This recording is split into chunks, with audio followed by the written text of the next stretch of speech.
On passe au sport, Alexis, avec du rugby ce soir.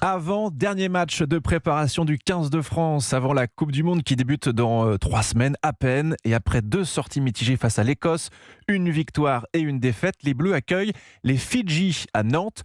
Coup d'envoi ce soir à 21h05. À vivre d'ailleurs en fil rouge sur Europe 1.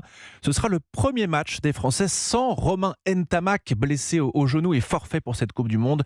Une absence qui pèse forcément sur le moral des Bleus. Jean-François Pérez. Oui, imaginez une équipe de France de foot sans Mbappé ou Griezmann, aussi efficace que spectaculaire. Romain Ntamak devait être l'une des stars de cette Coupe du Monde de rugby.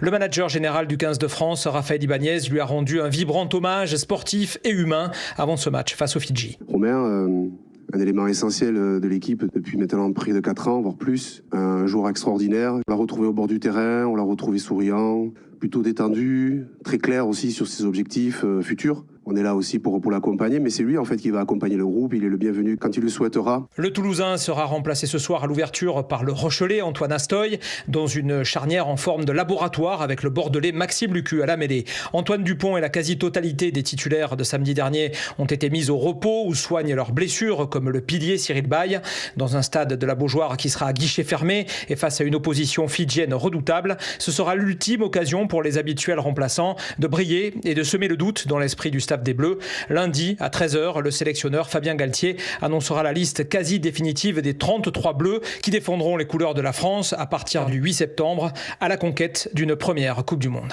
Jean-François Pérez pour Europe 1.